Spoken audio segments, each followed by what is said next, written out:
What is up, guys? So, yeah, in the car, and what that means is me and my fiance are heading to Cherokee, North Carolina for a little bit of 1-3 action. I'm so excited. It's Friday night. I bet you the action's going to be crazy. I think the WSOP is still up there. It should be a pretty wild night. I'm actually nervous that I won't even be able to get a table till late, so in about 30 minutes I'm going to call and put my name on the 1-3 list. So hoping to have a fun time, have some good hands hopefully. I won't be able to film, but I'm definitely going to take the hand history, and then I'll hopefully walk you through some good hands.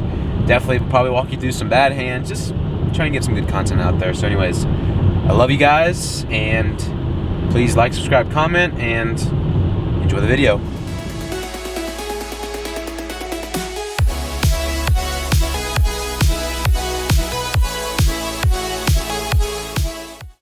Hi guys, so yeah, this is just some shots from my travel up to Cherokee, North Carolina. So yeah, I left on a Friday. My fiance is filming, and we left probably about 6:30 or 7. It's not too bad. It's about a 2.5-hour drive up, and it's beautiful. So I really recommend getting up there and just, seeing all the beautiful views, because then, if you do what I did, and whether you run hard or not, you at least have the beautiful views like that one right there. But no, hoping to get in a game tonight about 10 o'clock. The World Series of Poker circuit was at Harrahs this weekend, so I could not call ahead like I had planned on doing. But thankfully, when I got there, there wasn't much of a wait, actually. There was no wait. They actually moved me down to the basement area to play, so there was a lot of games going on. But yeah, I'm trying to probably get up here about once a month. Regardless of win or loss, because that's how you get better at poker, guys. You're not going to get better just by staying home at your same old home game. Though I love home games, the best way of getting better is testing your skills out. So if you play against the same competition, then obviously you will never get better. But yeah, so as you can see, we got there pretty late, about 9 o'clock. And this is the beautiful Cherokee Harrahs Casino. And get ready for a night full of action, and please enjoy the vlog. Go ahead and like, subscribe. I'll see you then. Well, we finally made it. Ready to go in there. I tried to call early, and it was actually during the World Series of Poker, which I knew that. I just forgot, I guess. They're not taking any phone calls, like to call in. So no call-ins, which means first come, first serve. So I could be waiting 5 minutes. I could be waiting an hour and a half. I don't know. But I'm going to go in, have some fun, take a look around. My buddy Quentin said to put $10 on black for the roulette table, so I'm going to do that. And this is going to be the end of this first part. And I'll hopefully hit you with some poker hands and then an outro. So wish me luck at the table. All right, guys. So welcome back to the vlog. Second vlog at Cherokee. Last time I was here was New Year's Eve, and I didn't run too great, but giving you a picture and the voiceover because Cherokee does not allow for fun, unfortunately. Yeah, I asked if I could vlog, and even the dealer said, sorry, this is Cherokee, we don't have fun, and I laughed about that. But gotta get pocket nines, and I raised it to 15 pre-flop, and yeah, flop came out 6-5 queen. I'm always going to raise this, but a continuation bet. Just to show strength, and I should note that pre-flop only got one caller, so we're heads up. And yeah, I bet 15, and he decides to call. So I'm wondering if he can be on some sort of draw here. Well, the turn is a ace of hearts, putting a flush draw out there. Another overcard, so now there's 2 overs to my pocket pair. I took a continuation bet with an ace most likely because that's what he's going to put me on. And now, theoretically, I would get there. So I'm going to put out another bet for 15, and he calls again. So this time, the board double pair is giving an ace of spades out there. There's a pretty good pot, but having another ace means the likelihood of him having an ace is low. So I'm going to bet for $20, and he ends up folding. So I won my very first hand. Guys, so this hand comes at a time where I straddle for $6. So that being said, typically, straddle is similar to the blinds where you're not necessarily going to be super strong if you're raising. not really necessarily raising, but just putting out a bet. So yeah, I start off for $6. There ends up being a raise. I call to 16, and the flop comes about as good for making a loose call. It comes out ace 3 9. So I have a straight draw, hoping to hit a 2 for literally the nuts. So there is a bet to another 16. I make another loose call, hoping to see a decent turn. The turn is not bad. It's the 7, the 7 of diamonds. So that being said, I'm kind of double gutted. 4 5, not really double gutted, but I'm looking for a 6 or a 2 to make a straight. So when he bets for 17, I make one last loose call, hoping to see it.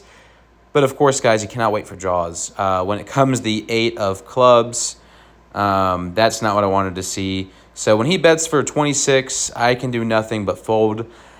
Maybe I can do a check raise, but for me, if he's been betting the entire time, he obviously likes his hand. I expect him to have second pair, no less. So I end up making a fold, and that's what happens. You know, sometimes you get lucky and you make a lot of money, but in this situation, I ended up losing about $50 trying to wait for it. So next hand is pocket queens. I make a raise to $15, and I only get one call. But yeah, trying to get some good action or some good something good to go here. So we're gonna get down to a flop with the pot being about $34. The flop comes with 1 over 2 spades. Not bad. This is definitely in my pre-flop raising range. So I'm going to make a continuation bet for, I believe, $15 at the time. And he ends up making a call. So I'm putting him on a possible spade draw because he'd have to go runner for a straight. Thankfully, the turn is kind of weird. It's the Queen of Hearts giving me a set. However, 10-Jack gets there. If I guess theoretically 10-Jack would get there for a straight.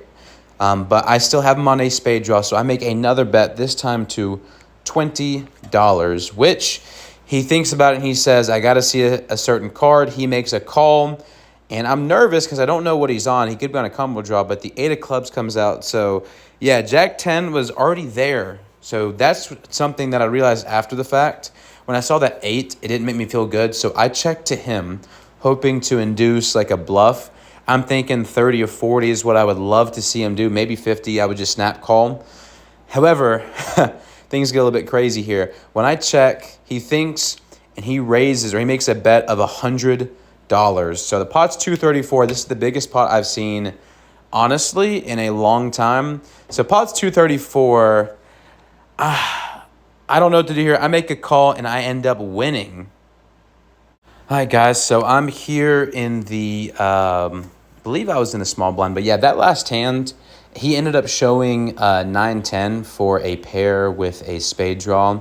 So I was pretty much correct when I thought that. And like I said, I got very, very lucky. I thought that queen was going to hurt me, but I make a loose call in this hand with pocket sixes. There was a bet to $10. So we go around 3 people to a 4-5 queen board. I end up checking. I have second pair, but just don't feel good here. He could have jacks, 10s, but no continuation bets. So I'm a little interested by that. But yeah, I end up checking, action checks through. And when the turn comes, the Queen of Hearts, that eliminates other queens from him. So I'm thinking maybe he just got ace king. So I'm thinking I'm actually ahead here. I end up making a bet to $12, and I get 1 fold and 1 call by the pre-flop aggressor. I have no idea what he's calling with. Probably ace king just to save face. And thankfully for me, the turn card comes in 8. It is another overcard to my pair, but I'm not putting them on pocket 8s or anything like that. I'm thinking ace king, so I end up making a bet of $20 here. He looks at his cards, looks at me, and he ends up deciding to fold. So I get that win right there. So what gets better, or what's better than winning with pocket 6s? Getting pocket aces. And right now, there is no better feeling than having pocket aces in a crazy game. This night session has been wild. These players are all about action. There is a double straddle, 6, then 12. I make a raise of 30 and get 2 calls. The pot is ridiculous for 1-3. It's $99 with 3 callers, and the flop's pretty all right. 6-3-5, 2 diamonds, so not too crazy. I make a bet of $45. Player to my left who made a loose call, he ends up folding, and then the player to my right, the one who did the double straddle, he makes a call. So the pot is $189, and the turn is the 7 of spades. So honestly, 4-liner to a straight. I just don't put him on a 4. I'm not messing around. He checks to me. There is going to be no easy or no free turn card. You either have it or you don't. I'm going to put max pressure. I go all in. He's got 81 behind. He ends up making a call. And when the turn is the 5 of hearts, overall not mad about this, because if he had 6-3 on the flop, his 2 pair was counterfeited. Even 6-7 was counterfeited. And I show my aces, and I win a huge pot, guys. And just one of the best, coolest moments, winning 2 huge pots within an hour of each other. And just going to show off my stack at its peak. It was $553. I know that doesn't seem like a lot. It's not my biggest stack of all time, but it was awesome. You know, I was making all the right plays, all the right hero calls, all the right folds. But what goes up must come down, and I'll explain that in the next clip. Hi guys, so just finished. I wouldn't say just finished. I've been done for about an hour now, and the initial shock of losing all the money I came with is over.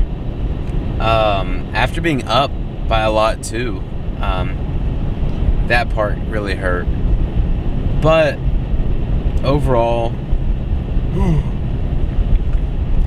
I don't know. It's like one of those things. It wasn't like 2 big pots.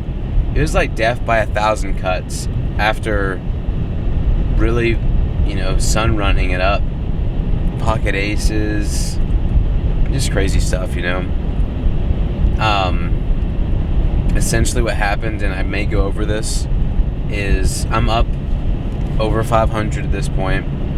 I get pocket kings. First act, I raise to 20. 1 call, and then the guy goes all in at the end of the table for 98, or no, for like 98. I have pocket kings. Fold, fold, fold. Action goes to me. I call. It's pocket kings. Guy to my left folds. So we're going to about an over $200 pot. If I win this thing, I'm probably like $800. He's got queens. I got it in great. Well, it wasn't even that he spiked a queen. The dude got the flush on me with the heart. So he literally just 4 hearts go on the board, and that really puts me on tilt, because after that I start saying I gotta play, because I'm still in the profit, and I was only 2 hours there, and I'm lived 2.5 hours away, so like, I could get away, sure, I could leave, but I don't know. There comes a point where I guess like you have to realize that you're become tilted and you need to leave. Truthfully though, if that king's hand hit, guys, I'd double my money, leave happy, and that's it. I don't blame the hands. Ultimately, it comes up to me, but I would say for this, if there's anything you guys can learn, it's don't like compound your mistakes with more mistakes. Sure, I didn't like play automatic bad poker, like I kept a tight range, but like, if you lose a big pot, it's not the end of the world. Leave, take a step away. I could have taken a step away, but I didn't, I went back and won a couple hands, and overall, I don't hate any of my plays. I played some really good hands. Won some hands early on.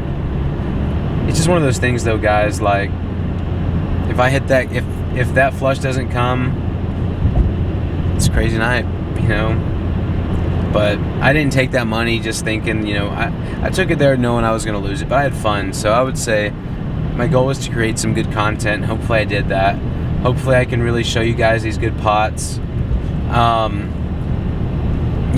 I made some really good laydowns, made some great laydowns when I needed to. I would say I played pretty solid. It's just, couple big, one big hand here or there, and death by a thousand cuts, and I can leave. I definitely could have left, but I love you guys.